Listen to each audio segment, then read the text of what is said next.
নমস্কার, দেখছেন কলকাতা টিভি। আপনাদের সঙ্গে রয়েছি আমি ঋষিকেশ। শুরু করছি সংবাদ সারাদিন। শুরুতেই যে খবরের দিকে নজর রাখবো, ইরান ইসরায়েলের যে যুদ্ধ তা দশম দিনে পড়েছে এবং এই যুদ্ধে দেখা যাচ্ছে যে শুরুটা হয়তো ইসরায়েল করেছিল, কিন্তু এখন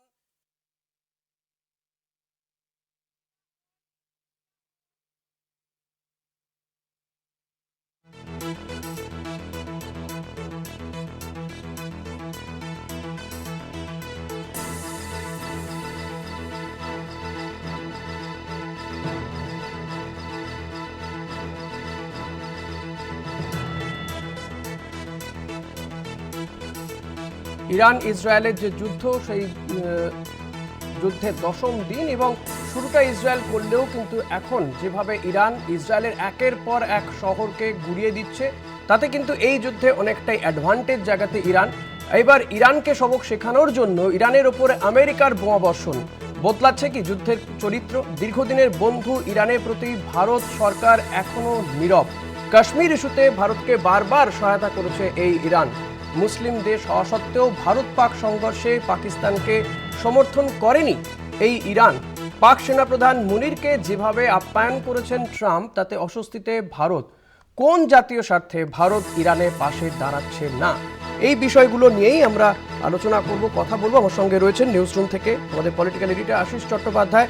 আশিস দা, এই মুহূর্তে ইরান ইসরায়েলের যে যুদ্ধ পরিস্থিতি, আমরা জানি যে আমেরিকা তারা ইরানের 3টি পরমাণু কেন্দ্রে সেখানে হামলা চালিয়েছে, গুড়িয়ে দিয়েছে বলে ডোনাল্ড ট্রাম্প দাবি করছেন। তিনি বলছেন যে প্রথমে শক্তি প্রদর্শন, তারপর শান্তি। ভারতের পক্ষ থেকে প্রধানমন্ত্রী তিনি ইরানের প্রেসিডেন্টের সঙ্গে কথা বলেছেন। এই মুহূর্তে দাঁড়িয়ে ভারতের কি ভূমিকা এই যুদ্ধে? দেখো, এই যে যুদ্ধটা চলছে ইসরায়েলের সাথে ইরানের, সেটা তো আজকে 10 দিন ধরে চলছেই। কিন্তু যখনই ইরানের জমিতে মার্কিন বোমাবর্ষণ হলো, তখন কিন্তু যুদ্ধের চরিত্রটা বদলে গেল।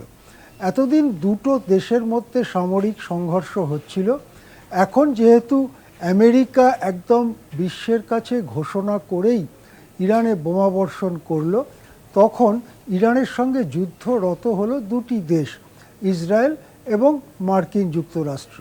মার্কিন যুক্তরাষ্ট্র ইসরায়েল এই যে এই যে বন্ধুত্ব বা এই যে জোট, সেই জোট একযোগে ইরানকে ভেঙে দিতে চাইছে।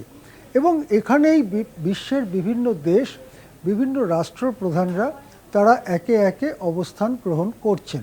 যেমন রাশিয়ায় প্রেসিডেন্ট পুতিন ইতিমধ্যেই তাদের অবস্থান জানিয়েছেন, তারা ইরানেরই পক্ষে। এখনো পর্যন্ত অবশ্য বাস্তবে কোনো সামরিক সহায়তার কথা তারা জানাননি, কিন্তু তারা বারবার বলেছেন যে ইরানের তারা পক্ষে। একইভাবে চীন, তারাও ইরানের সমর্থনেই তাদের মুখ খুলেছে এবং চীনও জানিয়ে দিয়েছে যে ইসরায়েল যেভাবে একতরফা হামলা করেছে সেটাকে তারা কোনো মতেই সমর্থন করে না। কিন্তু ইসরায়েল যখন একতরফা হামলা করলো ইরানের ওপরে, বিনা প্ররোচনায় হামলা করলো, তখনও কিন্তু ভারত সেভাবে ইসরায়েলের নিন্দা করলো না, বরং ইসরায়েলের দিকেই একটু ঝুঁকে রয়েছে ভারত, এরকমটা মনে করার যথেষ্ট কারণ তৈরি হলো। এবং তখনই আমরা দেখলাম ভারতে প্রধান বিরোধী দল কংগ্রেসও এই নীতির সমালোচনা করলো, মোদী সরকারের এই নীতির সমালোচনা করলো এবং কংগ্রেসও বলল যে দেখে মনে হচ্ছে যেন কিছুটা ইসরায়েলের দিকেই ঝুঁকে রয়েছে ভারত। এখন যখন আমেরিকা সরাসরি এই যুদ্ধে জড়িয়ে পড়ল, তখন ভারতের অবস্থানটা কি হতে পারে বা কি হতে চলেছে, এটাই কিন্তু আজকে জাতীয় রাজনীতিতে খুব গুরুত্বপূর্ণ প্রশ্ন। অনেকে ভাববেন। আশিস দা, থাকুন আমাদের সঙ্গে। এই মুহূর্তে আমাদের সঙ্গে রয়েছেন মুখ্য রাজনৈতিক বিশ্লেষক জয়ন্ত ঘোষাল। জয়ন্ত দা, আপনাকে স্বাগত জানাবো। ইরানের প্রেসিডেন্টকে ফোন করেছেন ভারতের প্রধানমন্ত্রী নরেন্দ্র মোদী। মধ্যপ্রাচ্যের এই যুদ্ধে ভারত কার পাশে থাকতে পারে? আমি কিন্তু মনে করি না যে ভারত ইরানের বিরুদ্ধে অবস্থান নেবে। কূটনীতিতে মানে অনেক স্তর থাকে। একবার আমাকে প্রণববাবু বলেছিলেন যে ভারতের বিদেশ নীতিটা দ্রৌপদীর শাড়ির মতো, মানে এত স্তর, মানে সেটা প্রথমে বোঝা যায় না যে এটা একটা কত রকমের স্তর থাকে। নরেন্দ্র মোদীর বিজেপি তো রাইট উইং একটা পার্টি, ইসরায়েলের পক্ষে থাকাটাই তো দস্তুর।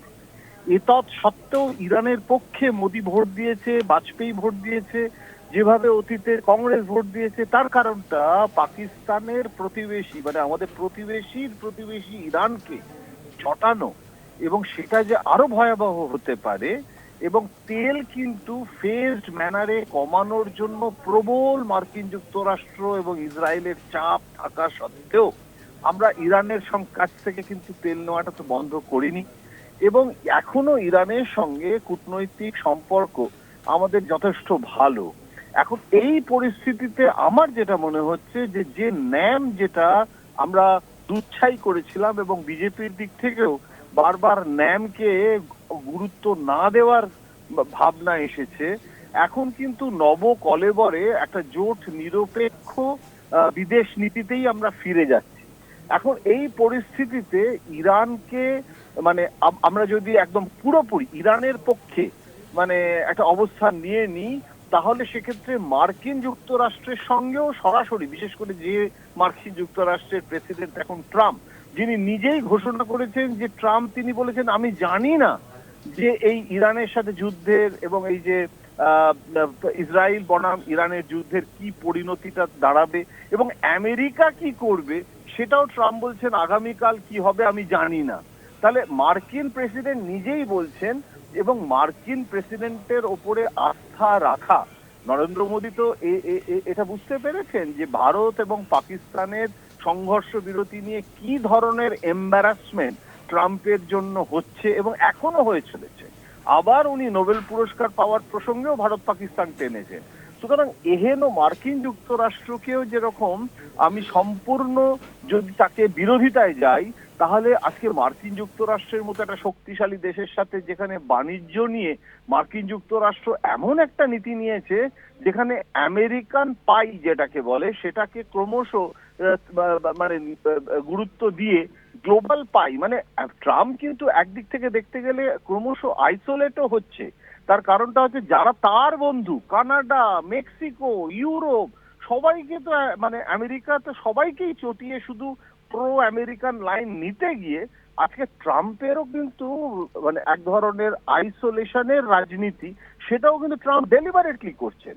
এখন এই পরিস্থিতিতে ইরানের কাছে ইউরেনিয়াম আছে 90% গ্রেডের বম, এবং 60% গ্রেডেরও বম আছে, ডার্টি বম আছে। ইচ্ছে করলে ওই নিউক্লিয়ার ওয়েস্ট দিয়ে লো গ্রেডের বোম ছুটতে পারে, ইচ্ছে করলে আর কিছুরা হোক জিহাদি, ওই জয়েশে মোহাম্মদ, লস্করে তৈবাকে ব্যান করলো, তারা নানান রামে জিহাদিদেরকেও আজকে চাইলে ইসরায়েলে মানে বিধ্বস্ত করে দিতে পারে, এবং সেখানে মানে কি পরিণতিটা হবে কেউ জানে না। সব থেকে যেটা শ্রেষ্ঠ মানে ভারতের বিদেশ নীতিতে, ভারতের তো সেই তাৎপর্যপূর্ণ ভূমিকা, ডিটারমিনিং কান্ট্রি কিন্তু ভারত নয়, এখানে তো ভারত অলসো রান কান্ট্রি। আজকে যে যুদ্ধটা হচ্ছে সেখানে আজকে কিন্তু চীন, রাশিয়া, তারা একটা অক্ষ, এবং সেই অক্ষটা পুতিন, যেটা আশিস বাবু বললেন যে সরাসরি যুদ্ধে অংশ নিয়ে নিচ্ছি এবং করব এমন না বললেও যেভাবে পুতিন ইরানের পাশে দাঁড়িয়েছে, তাতে কিন্তু একটা জিনিস বোঝা যাচ্ছে যে ইরানকে যে ইসরায়েল যেভাবে বিধ্বস্ত করতে চাইছিল, এবং সেখানে মার্কিন মদত তো রয়েছে, মোসাদ এবং সিআইএ তো একসঙ্গেই কাজ করে, এটা তো নতুন কোনো রকেট সায়েন্স নয়, এবং একটার পর একটা মানে এই ইরানকে আক্রমণ করার আগেও ইরানের সহযোগী দেশ সেগুলোকে একটা একটা করে যেভাবে ইসরায়েল শেষ করার পথে যাচ্ছিল, সেখানে মানে ইরানও কিন্তু এখন যদি খুব ডেসপারেট হয়ে যায়, খোমেনি কিন্তু এটাও ঘোষণা করছেন যে তিনি যদি যুদ্ধে মারা যান তারপরে কে দায়িত্ব নেবে সেটা পর্যন্ত ধর্মযাজকদের 3 জনের নাম এইখানেই জয়ন্তবাবু আপনাকে একটা প্রশ্ন করতে চাইছি। জয়ন্তবাবু আমাকে শুনতে পাচ্ছেন? হ্যাঁ হ্যাঁ জয়ন্তবাবু, আপনি যে সুন্দর বিশ্লেষণ করছেন এটা খুবই ভালো লাগছে, এবং এইরকম একটা বিশ্লেষণ আমাদের এখানে হচ্ছে কলকাতা টিভিতে, সেই সূত্রেই আমার মনেও কতগুলো প্রশ্ন আসছে। দেখুন, ইরান কিন্তু ভারতের দীর্ঘদিনের বন্ধু। সে আগের যে আমল ছিল, অর্থাৎ এই আয়াতুল্লাদের আমলের আগে যে আমল ছিল, সেই সময়ে যেমন আমরা ৭১-এর যুদ্ধটা দেখেছি, পাকিস্তানের সাথে ৭১-এর যুদ্ধ দেখেছি। এখন অনেক ক্লাসিফাইড ডকুমেন্টস বেরোচ্ছে যেখানে তখন আমেরিকা চেয়েছিল যে ইরানের থেকে সাহায্য করা হোক তৎকালীন পাক সরকারকে, কিন্তু ইরান শেষ পর্যন্ত তেমন কোনো সাহায্যই করেনি।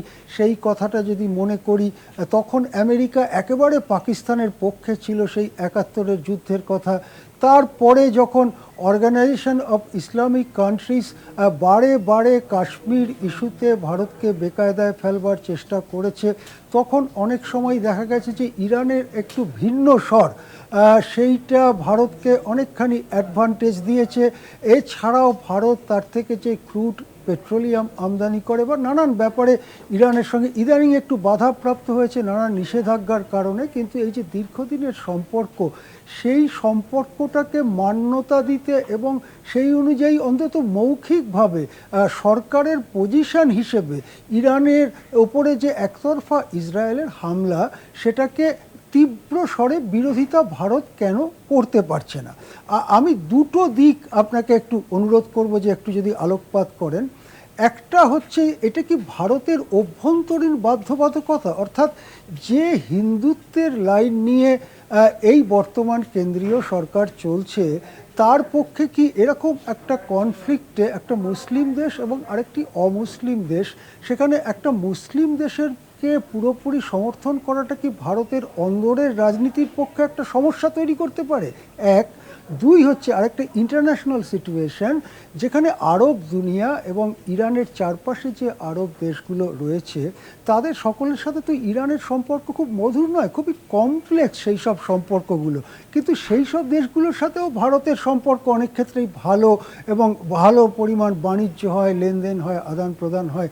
তাদেরকেও খুব একটা চটাবে না, এই রকম একটা চিন্তাও কি ভারত সরকারের পররাষ্ট্র মন্ত্রকের মধ্যে বড় ভূমিকা পালন করছে? কি মনে হয়?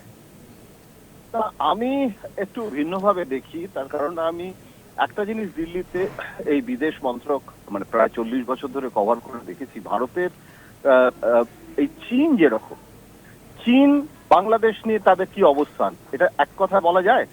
তার কারণ সবসময় কিন্তু স্টেটমেন্ট করে প্রকাশ্যে চিৎকার করে, যেটা ডোমেস্টিক পলিটিক্সে হয়, নির্বাচনী রাজনীতিতে হয়, সবসময় কূটনীতিতে আমাকে যতই পপুলার ডিমান্ড থাকুক, আমাকে আমার সার্বভৌম রাষ্ট্রের স্বার্থ, যেরকম ট্রাম্প যেরকম সব এন্ড অফ দ্য ডে আমেরিকার স্বার্থ দেখে, আজকে কিন্তু আমি যদি এই মন্ত্রী ভারতের স্বার্থ আমাকে দেখতে হবে, তাহলে আমি একটা পাড়ার মাস্তানের মতো চিৎকার করে শুধুমাত্র ঘোষণা করলে, মানে বিজেপির তো মুসলিম কান্ট্রিকে সাপোর্ট করার কথাই নয়, সেখানে কংগ্রেসের পক্ষে অনেক সোজা ছিল।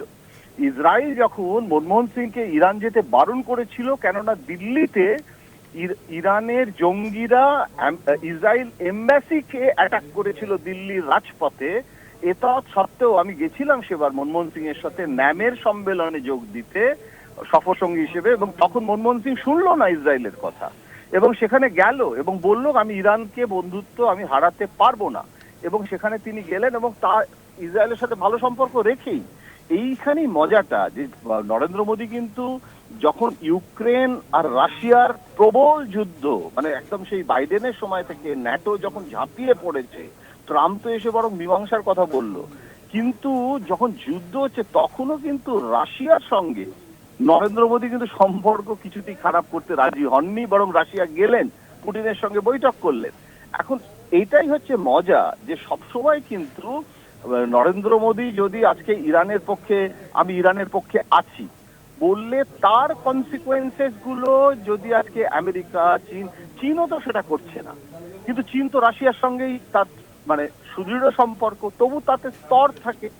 এখন যেভাবে আমেরিকা যেভাবে বাংলাদেশে ভূমিকা নিয়েছে, চীন সেটা নাইনি, আবার চীন কি প্রো ইন্ডিয়াও বলা যায় না। সুতরাং এখানে অনেক জটিল একটা বিদেশ নীতিতে নরেন্দ্র মোদী কিছুতেই ইরান বিরোধী অবস্থান নিতে পারে না।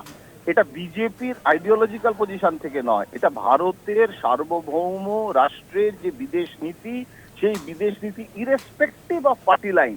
ঠিক যেভাবে Narasimha Rao to Manmohan Singh to Vajpayee to Modi, এটা একটা ভিন্ন পথে গিয়ে আমরা একদম সম্পূর্ণ ইসরায়েলে গেলেও প্যালেস্টাইনেও সফর করা হয়, ভারতের মন্ত্রীরা যায় এবং সেখানে ইসরায়েলকে বলা হয়েছে যে আমরা প্যালেস্টাইনকে সম্পূর্ণ বিরোধিতার লাইন নিয়ে, আমার এখনো মনে আছে রাষ্ট্রপতি হিসেবে যখন প্রণববাবু গেলেন তখন ইসরায়েলে শুধু যাচ্ছেন তেল আভিভ আর জেরুজালেমে, উনি গাজা স্ট্রিপে যাবেন কি যাবেন না সেটা নিয়ে বিতর্ক হয়েছিল এবং সেখানে কিন্তু ক্যাবিনেট মানে নরেন্দ্র মোদীর ক্যাবিনেট তারা পাশ করলো যে প্রণববাবু যাবেন এবং রাজনাথ, সুষমা স্বরাজ যারা যারা তখন গেছিল সেটা কিন্তু ইসরায়েলকেও মেনে নিতে হয়েছে, কেননা বিদেশ নীতি কখনো একতরফা। আমি যেটা চাইছি মানে যেরকম আমেরিকা আমি চাইলেও পাকিস্তানকে তারা অস্বীকার করে না, পাকিস্তানকে আমাদের হজম করতে হয় সেটা, তার মানে কি মানে আমেরিকা তাহলে সম্পূর্ণ পাকিস্তানের পক্ষে? আমি এটা বলতে চাইছি যে বিদেশ নীতিটা একটা একটা একটা তুলনামূলক মানে একটা রেফারেন্স ফ্রেমে তাকে দেখতে হয়, ওটাকে ঠিক মানে একদম আইদার অর পলিটিক্স যেটাকে বলে, হ্যাঁ সেইভাবে কিন্তু সেটাকে দেখা যায় না। না, এই প্রসঙ্গেই আরেকটা কথা আসছে যে জয়ন্তবাবু শুনতে পাচ্ছেন আমাকে? হ্যাঁ, দেখুন আরেকটা কথা আসছে যে পাকিস্তান, যে কথাটা আপনি বারবার তুলছেন, পাকিস্তানের সঙ্গে ভারতের যে সম্পর্কের যে বিন্যাস সেটাকে যদি আমি একটা সামনে রাখি, যে ভারত সাধারণভাবে পাকিস্তানের বিরুদ্ধে সাম্প্রতিক সময়ে সন্ত্রাসবাদকে কেন্দ্র করে সেই বিরোধিতা তুঙ্গে উঠেছে। পাকিস্তানের ইরান নীতিটা কি এই বর্তমানের কনফ্লিক্টে? দেখা যাচ্ছে যে পাকিস্তান একটা সময় বোধহয় প্রায় ঝুঁকেই পড়েছিল ইরানের দিকে। ট্রাম্প কিছুটা একটা স্টেজ ম্যানেজ করার চেষ্টা করেন, তিনি আসিম মুনিরকে ডেকে নিয়ে যান এবং সেখানে খানাপিনা হয় এবং তিনি ওখানে একটা বিবৃতি দিয়ে বসেন যে পাকিস্তান কোনো ডেমোক্রেটিক দেশই নয়, সুতরাং সেনাপ্রধান চালাচ্ছে, সুতরাং আমি সেনাপ্রধানকে ডেকে তার সাথে কথাবার্তা বলছি।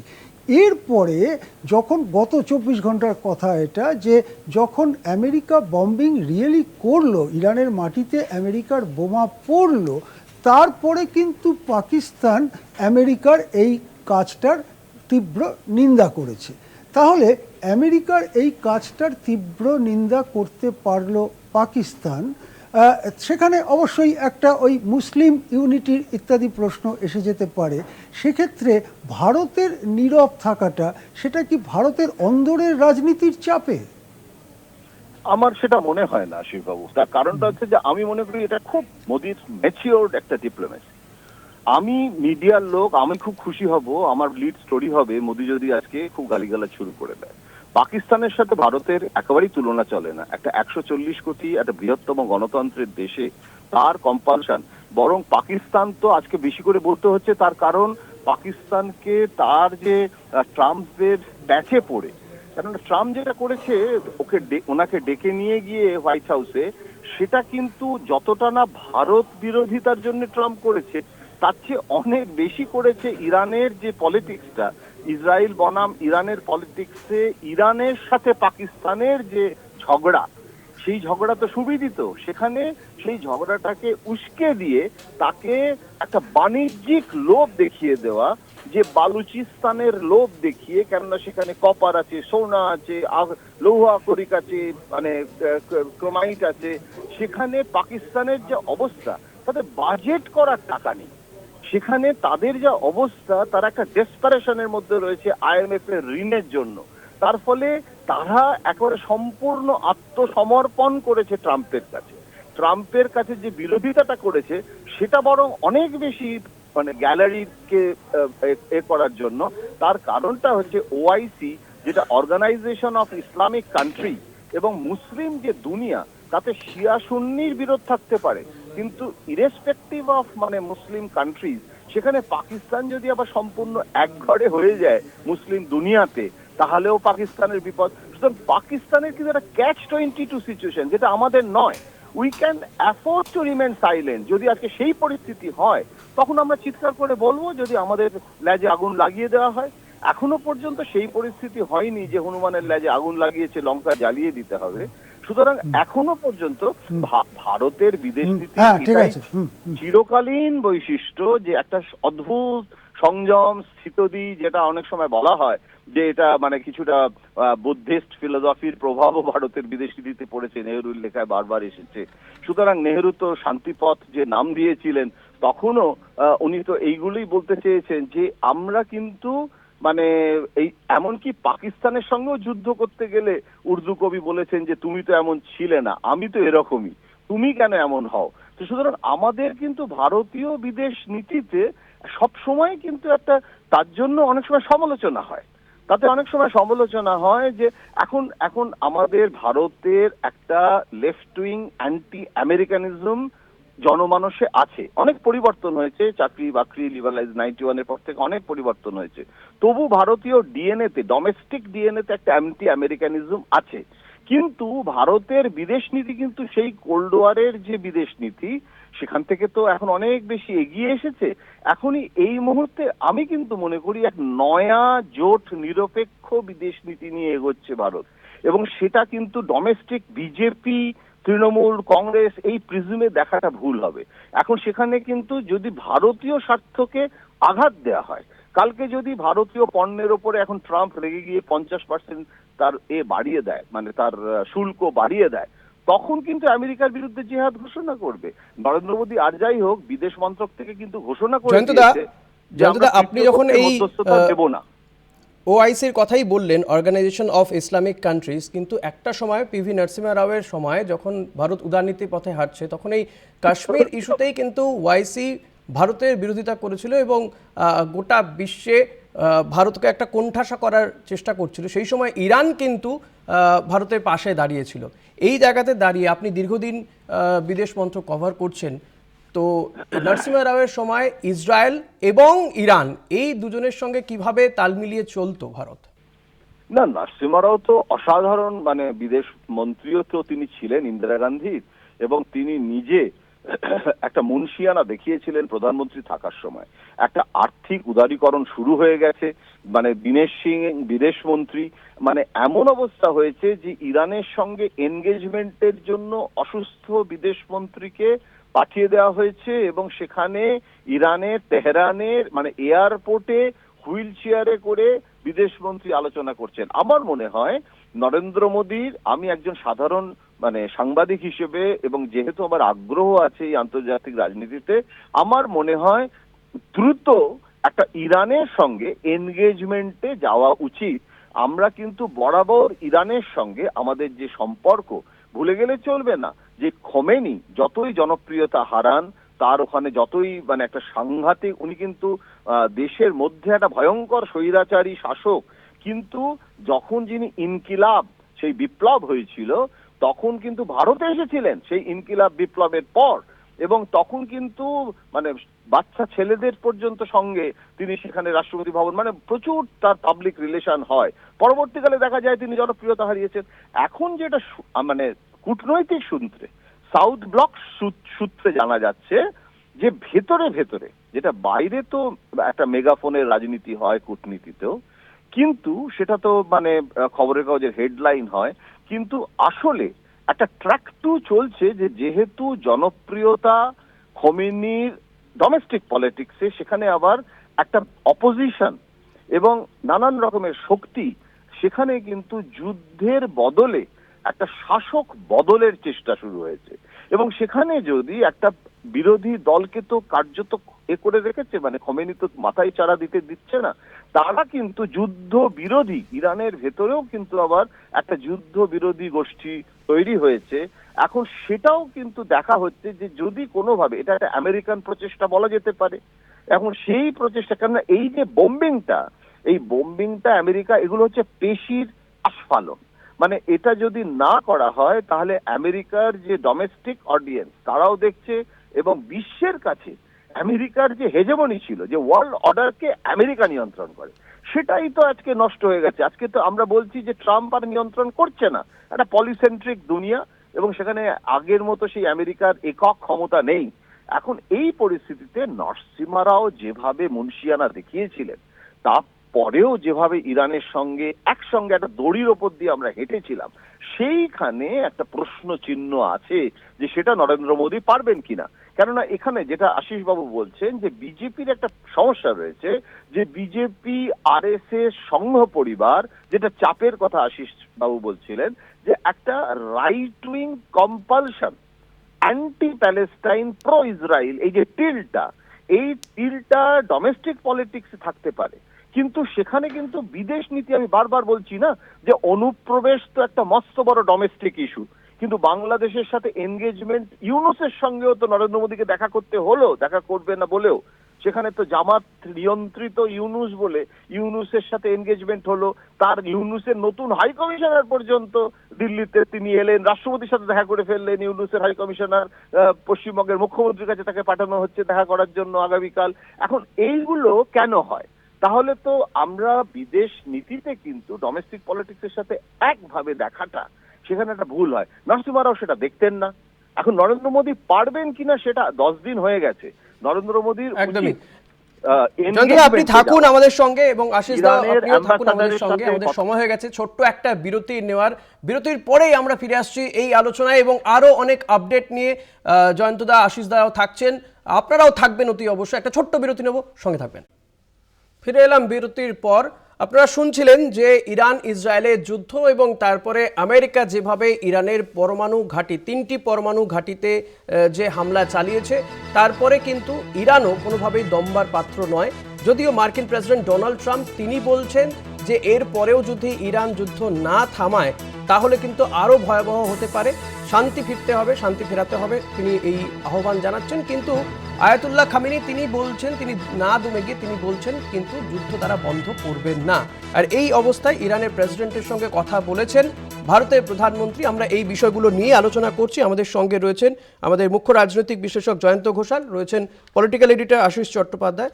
আমি জয়ন্তদা আপনার কাছে আবারও আসবো। আপনি একটা ইন্টারেস্টিং বিষয় বলছিলেন, আপনাকে থামিয়ে বিরতিতে যেতে হয়েছিল। পিভি নরসিমহা রাওয়ের সময় আপনি যেমনটা বলছিলেন, যখন ওআইসি ভারত বিরোধিতা করছিল এবং এই মুসলিম কান্ট্রিগুলোকে একত্রিত করছিল ভারতের বিরোধিতা, ভারতকে একটা গোটা বিশ্বের কাছে প্রতিবন্ধকতা যাতে তৈরি হয়, সে উদারনীতির কথা। কিন্তু নরসিমহা রাও যে সমস্যার সমাধান তিনি করলেন বিদেশমন্ত্রীকে পাঠিয়ে, কিভাবে সেটা হলো, এই ইতিহাসটা যদি একটু বলেন। মানে নরসিংহ রাওয়ের ক্ষেত্রে যেটা হলো সেটা হচ্ছে যে তিনি নিজে ইরানের সঙ্গে যে বন্ধুত্ব, যে মৈত্রী, সেইটাকে একটা অগ্রাধিকার দিলেন, এবং তিনি মনে করলেন যে সেই সময় কিন্তু ইসরায়েলের যে ভূমিকা, আজকের যে ইসরায়েল, সেদিন কিন্তু ইসরায়েলের ভূমিকাটা কিন্তু সেই জায়গায় ছিল না। এখানে কিন্তু নরসিংহ রায়ের ইরান নীতিটা পাশাপাশি তৎকালীন ইসরায়েলের পরিস্থিতিটা বুঝতে হবে। এটা নিয়েও খুব আলোচনা হচ্ছে যে ইসরায়েল এখন যেরকম একটা শক্তিশালী যুদ্ধবাদী রাষ্ট্রে পরিণত হলো, এবং তার চারপাশের যে সমস্ত দেশগুলো ইসরায়েলের সঙ্গে তারা মানে আর কি বিরোধিতা করছে, তাদেরকে এক এক করে তাদের সাথে যুদ্ধ করা, মোসাদের এই যে ভূমিকা, কেননা ইসরায়েলেও কিন্তু যে ডোমেস্টিক রাজনীতিতে শাসক বিরোধী আমরা দেখেছি তো, ভোটে শাসক দল কিভাবে নাজেহাল হয়েছিল। এখন যুদ্ধ ছাড়া ইসরায়েলের সমস্ত নির্বাচনটাও কিন্তু ওখানে যুদ্ধ, মানে একটা এমন দেশ, আমি ইসরায়েলে একাধিকবার গেছি, একটা ছোট্ট দেশ, সেটা যুদ্ধের মধ্যে দিয়েই জন্মেছে, এবং সেখানে বাধ্যতামূলকভাবে সবাইকে সেনাবাহিনীতে যোগ দিতে হয়। এমনকি যারা মুসলিম, তাদেরকে, মুসলিম মেয়েদের পর্যন্ত সেখানে যুদ্ধতে সমর ট্রেনিং, প্রশিক্ষণ বাধ্যতামূলক। আমি বলেছিলাম যারা বুরখার ক্ষেত্রে কি হয়, তখন বলেছিল যে নার্সিং এর ক্ষেত্রে ব্যবহার করা হয়। সেই জায়গায় নরসিংহ রাও কি করলো, ইসরায়েলের সাথে ঝগড়া করেনি, বরং বাণিজ্য মন্ত্রী প্রণব বাবু ছিলেন সেই সময়, কিন্তু যে বাণিজ্যিক যে নিষেধাজ্ঞা, সেটা প্রত্যাহার কিন্তু শুরু হয়েছিল নরসিংহ রায়ের সময়। প্রণব বাবু সাংবাদিক বৈঠক করে নির্মাণ ভবনে ঘোষণা করলেন যে আমরা এটা তুলে নিলাম, এই নিষেধাজ্ঞা। কিন্তু একদিকে যেরকম তুলে নিয়েছিল, আবার কংগ্রেসের সেই ইন্দিরা গান্ধীর সময়কার, ঠান্ডা যুদ্ধের সময়কার প্যালেস্টাইন ও নীতি, সেটাও কিন্তু কখনো ছাড়েননি, এবং প্রণববাবু রাষ্ট্রপতি থাকার সময় সেটা সেই ধারাবাহিকতা, কংগ্রেসের সেই নীতিটাকে বজায় রেখেছেন। এবারে আসি যেটা তুমি প্রশ্ন করছো, যে ইরানে গিয়ে নরসিংহ রাও কি করলেন, এই ওয়াইসিটাকে ভেঙে দিলেন। অর্থাৎ একদিকে ওয়াইসি যে একতরফা ভারত বিরোধী অবস্থান গ্রহণ করা। কেননা এটাও কিন্তু ভুলে গেলে চলবে না যে সময়ের সঙ্গে সঙ্গে কিন্তু বিদেশ নীতিটা বদলায়। একই জায়গায় যেটা ইরান আমাদের সমর্থন করেছে, কিন্তু এটাও ভুলে গেলে চলবে না 1971 সালে ইন্দিরা গান্ধী যখন পাকিস্তানের সাথে যুদ্ধ করলেন, স্বাধীন সার্বভৌম বাংলাদেশ গঠিত হলো, তখন এই আমেরিকা কিন্তু আমাদের পক্ষে ছিল না, পাকিস্তানের পক্ষে ছিল।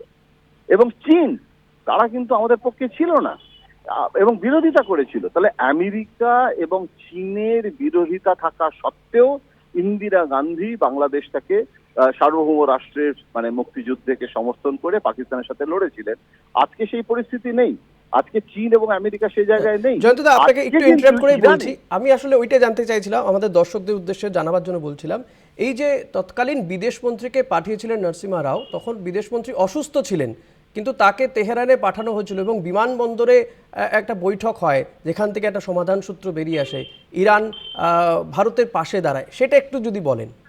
নরসিংহ রাও নিজে, দীনেশ সিং খুব অসুস্থ, তিনি ভালো করে মানে কথা বলতে পারছেন না এমন অবস্থা, এটা সত্ত্বেও তিনি বিদেশ মন্ত্রী। এবং সেই সময় 93 খুব সম্ভবত এবং 91-এ আর্থিক উদারীকরণ হয়ে গেছে, এবং সেখানে তিনি ইরানে মানে বিমানবন্দরে হুইল চেয়ারে ইরানের বিদেশ মন্ত্রীর সঙ্গে দ্বিপাক্ষিক বৈঠক হচ্ছে এবং গোটা দুনিয়া দেখছে ভারতের অগ্রাধিকার। এবং সেখানে ইরানকে, যাকে বলা হয় ডিপ্লোমেসিতে একটা কথা আছে যে ডিপ্লোম্যাটিক ইগো ম্যাসাজ, এখন সেই কূটনৈতিক ইগো ম্যাসাজটা কিন্তু প্রয়োজন ছিল। এবং সেখানে কিন্তু নরসিংহ রাও তিনি একবারের জন্য মানে পিছপা হননি। এবং একটা সুবিধা ছিল, কংগ্রেসের তো মুসলিম ভোট ব্যাংক নিয়ে কোনো সমস্যা নেই, যেটা বিজেপির রয়েছে, যে বিজেপি মুসলিম তোষণ করলে তো বিজেপির আবার ডোমেস্টিক পলিটিক্সের হিন্দুত্ববাদী রাজনীতিতে প্রবলেম হয়।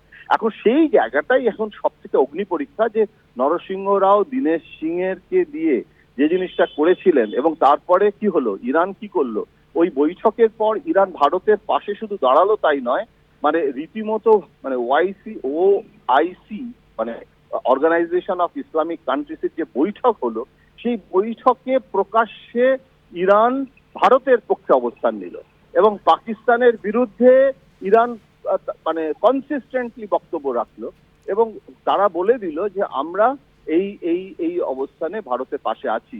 এবং তখন থেকে আজ পর্যন্ত ইরানের সঙ্গে সেই দীনেশ সিং এর সেই সময়কার যে বন্ধুত্বের যে ইতিহাস, সেই ইতিহাসের ধারাবাহিকতা আজও কিন্তু অমলিন আছে। এখন এই অগ্নি পরীক্ষাটা নরেন্দ্র মোদীর সামনে এসে দাঁড়িয়েছে যে তার বিদেশ মন্ত্রীকে তো হুইল চেয়ারে যাতায়াত করতে হয় না। সেই জয়শঙ্কর ইরানে গিয়ে ইরানের সাথে বৈঠক করবেন কি করবেন না, আমার কথাটা হচ্ছে যে সেই দিনের রাজনীতিটার মানে ফটোকপি আজকে করতে হবে আমি সেটা বলছি না, সবকিছুই বদলে যায়। আমাদের একটা ইতিহাসের মোহ থাকে, আমরা সেভাবেই ভাবি যে ঠিক যেভাবে সেটা হয়েছিল ঠিক সেভাবেই আজকে সেটা হবে না কেন। কিন্তু আমি মনে করি বর্তমান বিদেশমন্ত্রী এস জয়শঙ্কর অনেকটাই ফিট এবং সুন্দর টাই করেন, টাইয়ের সঙ্গে ম্যাচ করে রুমালও রাখেন পকেটে। আশিস দাকে বলবো, আশিস দা যদি কোনো প্রশ্ন থাকে। গতকাল উনি যোগব্যায়ামও করেছেন।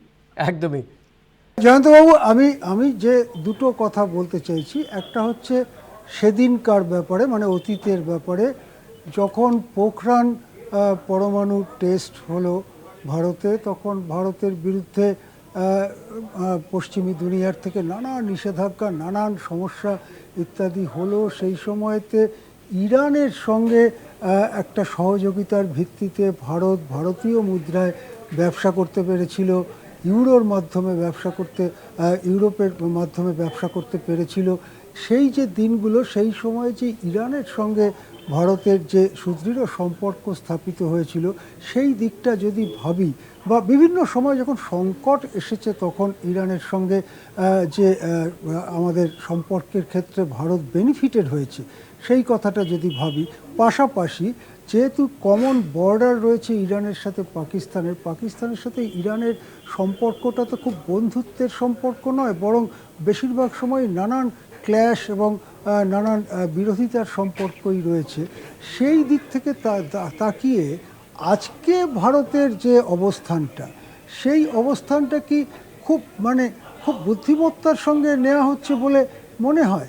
আর একটা প্রশ্ন, যেটা আজকের প্রশ্ন, সেটা হচ্ছে যে এখন ইরান কি করতে পারে। ইরান অনেক কিছুই করতে পারে, মার্কিন ঘাঁটিতে হানা দিতে পারে, মিসাইল পাঠাতে পারে ইত্যাদি, সেগুলোর মধ্যে আমি যাচ্ছি না। আমার কথা হচ্ছে যদি ইরান হরমুজ স্ট্রেইট বন্ধ করে দেয়, হরমুজ প্রণালী বন্ধ করে দেয় এবং সেখান দিয়ে তেলবাহী যে জাহাজ, মানে ভারতের অধিকাংশ ক্রুড জাহাজ ওই রাস্তাতেই আসে ভারতের দিকে, ভারতের একটা বড় সমস্যা হতে পারে। সেক্ষেত্রে ইরান কোনো দেশকে ছাড় দিতে পারে, কোনো দেশকে ছাড় নাও দিতে পারে। সেই সব দিক থেকে জাতীয় স্বার্থের কথা ভেবেও কি ইরানের সঙ্গে ভারতের যে নীতিটা এখনও পর্যন্ত এই আজ রাত 7টা সাড়ে 7টা পর্যন্ত রয়েছে, সেটাকে কি আরেকটু অন্যভাবে ফিরে দেখা দরকার নয়? দুটো প্রশ্ন, একটা অতীতের প্রশ্ন, একটা আজকের প্রশ্ন। প্রথম কথা হচ্ছে ভারত ইরান বিরোধী, সেটা আপনাকে কে বলতো? আমি যদি আজকে একটা স্টেটমেন্ট ইস্যু করি তাহলেই কি আমি পক্ষে হয়ে যাব? ইরানের প্রধানমন্ত্রীর সাথে ভারতের প্রধানমন্ত্রীর কি আলাপ আলোচনা হয়েছে আমরা তো জানি না। আমি যদি প্রথমেই প্রেজুডিস মাইন্ড হয়ে এটা ভাবি যে ভারত, মোদী যেহেতু বিজেপি সুতরাং সেই অ্যান্টি ইরান, এবং কমিউনিস্টদের মতো আমাকে ইরান বিরোধী মানে ইরানের পক্ষে নামতে হবে এবং অ্যান্টি ইসরায়েল ক্যাম্পেইন শুরু করে দেবো, আমি মনে করি সেটা ভালো খিল্ল হবে। এই কূটনীতিটা আর যাই হোক, এটা ঠিক মানে ওই রাস্তার রাজনীতি নয়। সুতরাং আমি মনে করি নরেন্দ্র মোদী যে বিচক্ষণতার সাথে সাবধানে পা ফেলছেন, ইরানের সাথে তিনি এমন কিছু করবেন না যাতে ইরান আমাদের ওপর খেপে গিয়ে আমাদের ওপরে কেমিক্যাল ওয়েপেন ইউজ করে। বরং নরেন্দ্র মোদী চাইবেন যে যদি কোনোভাবে এই যুদ্ধ পরিস্থিতিটাকে প্রশমিত করা যায় যেটাতে সকলের মঙ্গল, সেই জায়গাটা থেকে পৌঁছানোর জন্য সকলের সাথে এনগেজমেন্টে যাওয়া।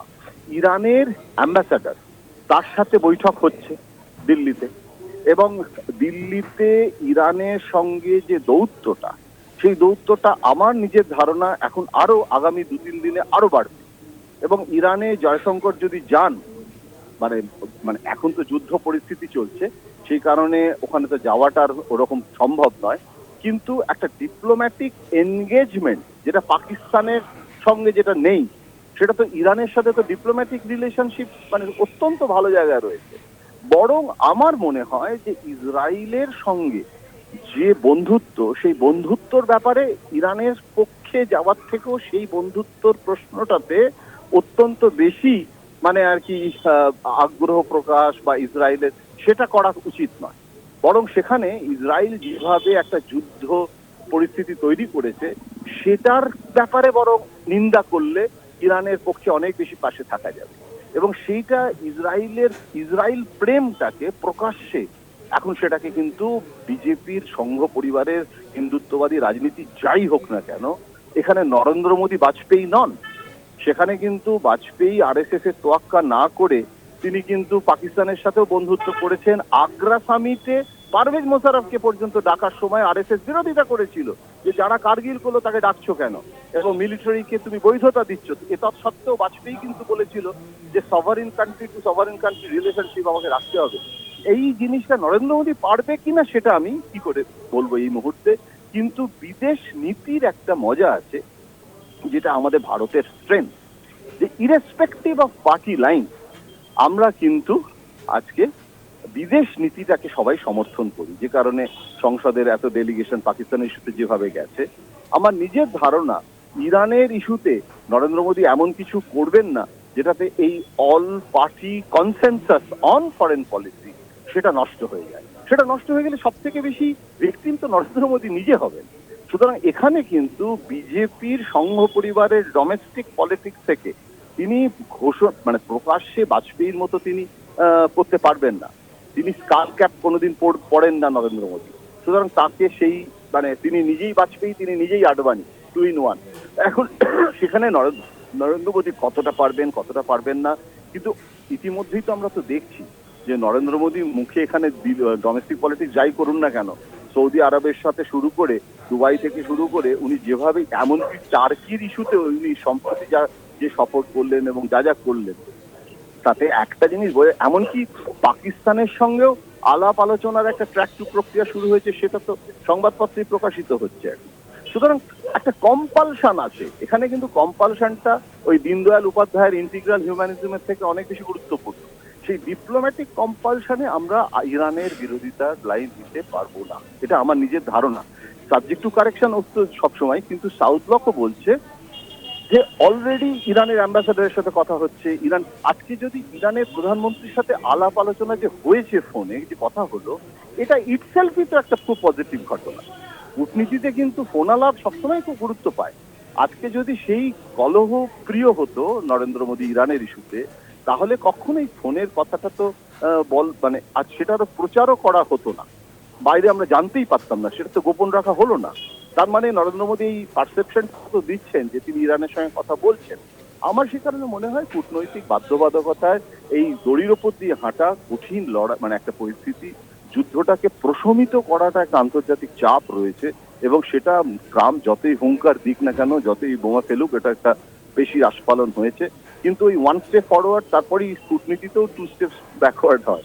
সুতরাং এখন আন্তর্জাতিক দুনিয়ায় আস্তে আস্তে যুদ্ধটাকে প্রশমিত করার একটা চেষ্টা হচ্ছে, কিন্তু সেটা কতটা সম্ভব হবে, এটা তো একটা ইগোর লড়াই, মনস্তাত্ত্বিক লড়াই। এখন সেখানে ভারত কিন্তু একটা জিনিস, আশিস বাবু, যে ভারত কিন্তু এখানে ডিটারমিনিং কান্ট্রি কিন্তু নয়।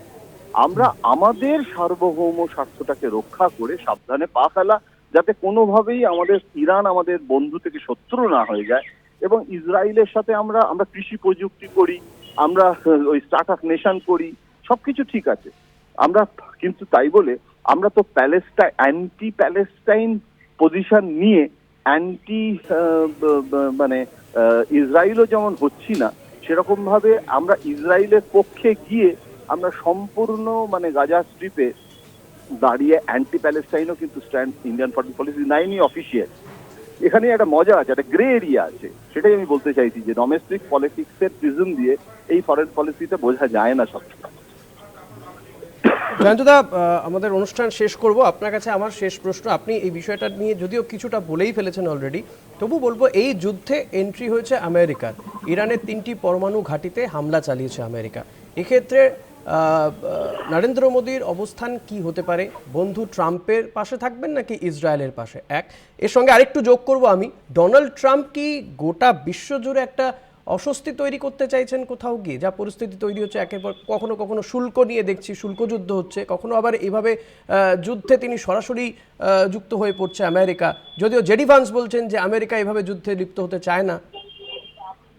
না, আমার যেটা মনে হচ্ছে যে মোদির পক্ষে ট্রাম্পকে প্রকাশ্যে সমর্থন জানানো, মোদি যেরকম যে প্রশ্নটা আশিসবাবু করছেন যে ইরানের পক্ষে অফিসিয়ালি স্ট্যান্ড নিয়ে একটা মানে আমরা ইরানের যে সহযোদ্ধা, সেটা যেমন বলছি না, সেখানে ট্রাম্পকে কিন্তু সমর্থন করেও তো কোনো বিবৃতি দেওয়া হয়নি যে আমেরিকার এই আক্রমণকে আমরা সমর্থন করছি।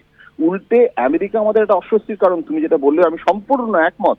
তার কারণ ইরানকে এই মুহূর্তে ট্রাম্প নিজেই কিন্তু বলেছে যে ইরানের কাছে যে ধরনের পারমাণবিক মানে অস্ত্র রয়েছে, তাদের যে রাসায়নিক এবং পারমাণবিক শক্তি, ইউরেনিয়াম স্টক, এবং ওই যে ফর্ডো পাহাড়ে সেখানে, এবং এমনকি ইরান এটাও বলেছে যে একটা জায়গায় কিন্তু নেই।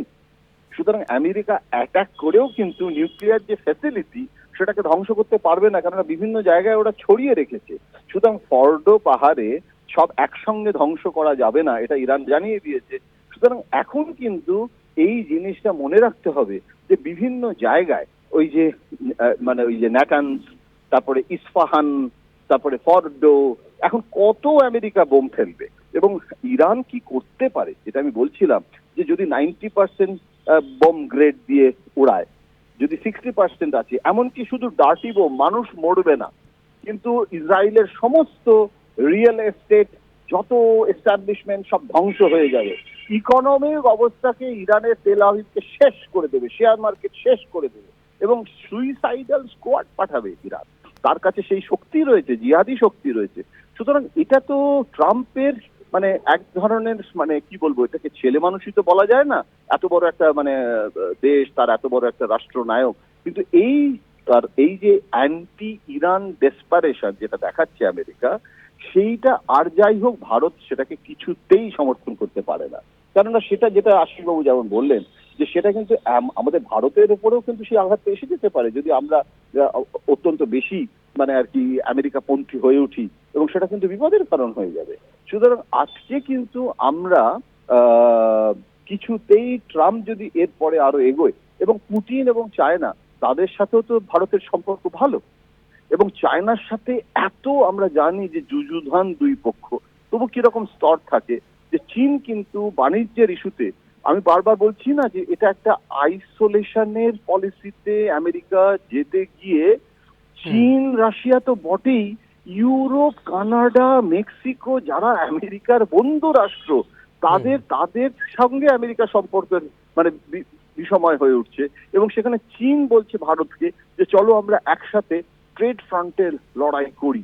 এবং আমেরিকা তো চাপের কাছে নথি স্বীকার করে চীনের শুল্ক অনেকটা কমাতে বাধ্য হয়েছে ট্রাম্প, এবং তাতে কিন্তু চীনের আপাতত সংকটটা অনেকটা মিটেও গেছে। সুতরাং এমন নয় যে ট্রাম্প যেটা আজকে বলে বা করে তারপরেই কালকে যে সে পিছু হটে না, তা তো নয়, বরং বারবার তার ট্রাম্পের রাজনীতিতে এটাই দেখেছি যে যেটা উনি বলেন তারপরেই আবার উল্টোটা করে ফেলে। সুতরাং আমার যেটা মনে হচ্ছে যে ইরানের সঙ্গে ট্রাম্প যেটা করেছে সেটা ইসরায়েলের সঙ্গেও কিন্তু একটা অভ্যন্তরীণ প্রতিযোগিতা আছে। আগে ছিল ইসরায়েল আমেরিকার একটা ছোট সহযোগী রাষ্ট্র, আজকে কিন্তু হাম্বি মিলিটারি তুম্বি মিলিটারি, আজকে কিন্তু ইসরায়েল আমেরিকা এক পার হয়ে গেল। এবং আমি তো মনে করি এটার জন্য আমেরিকার ভুল মানে রণকৌশল আজকে ইসরায়েলকে আরো বেশি গুরুত্ব বাড়িয়ে দিল। ইসরায়েলকে সমর্থন করতে করতে ইসরায়েল এবার আমেরিকাকে ছাপিয়ে গিয়ে বেশি এক্সপ্যানশনিস্ট যুদ্ধবাদী রাষ্ট্রে পরিণত হচ্ছে। এখন আমেরিকা যদি কিছু না করতো এবং একতরফা ইসরায়েল করতো, তাহলে আমেরিকা আর ইসরায়েলের ক্লায়েন্টেল কনজিউমার এক, কিন্তু ওটা তো আর কমিউনিস্ট ক্লায়েন্টেল নয়, ওটা একদম সাংঘাতিক রাইট উইং একটা ক্যাপিটালিস্ট প্রো আমেরিকান যারা ওখানে, তারা কিন্তু মানে ট্রাম্প যদি কিছু না করে তাহলে ট্রাম্পের পাবলিক ওপিনিয়ন যেটা সেটা আবার ডিসেন্ডিং হয়ে যাবে। তাহলে এই পরিস্থিতিতে ট্রাম্প তার নিজের পেশি আস্ফালন করেছে, কিন্তু আমার নিজের ধারণা এটা এটা একটা পয়েন্ট অফ নো রিটার্নে পৌঁছতে বাধ্য। এটা কখনোই তৃতীয় বিশ্বযুদ্ধে যাবে বলে আমরা অন্তত মানে সেই সভ্যতার সংকটকে নিশ্চয়ই আমরা আশা করব। বেশ, অনেক ধন্যবাদ জয়ন্তদা, এবং আশিসদা ছিলেন আমাদের সঙ্গে। আশিসদা, আপনাকেও অনেক ধন্যবাদ। আমরা কথা বলছিলাম মুখ্য রাজনৈতিক বিশ্লেষক জয়ন্ত ঘোষালের সঙ্গে। আমাদের সঙ্গে ছিলেন কলকাতার পলিটিক্যাল এডিটর আশিস চট্টোপাধ্যায়। আপনাদের দুজনকেই ধন্যবাদ জানাবো। মূলত এই ইরান এবং ইসরায়েল যুদ্ধ, তাতে আমেরিকার এন্ট্রি শেষমেশ কোন দিকে মোড় নেয় সেদিকে আমাদের নজর রয়েছে, এবং এক্ষেত্রে ভারতের ভূমিকাই বা আগামী দিনে কি হয় সেদিকেও নজর রয়েছে আমাদের।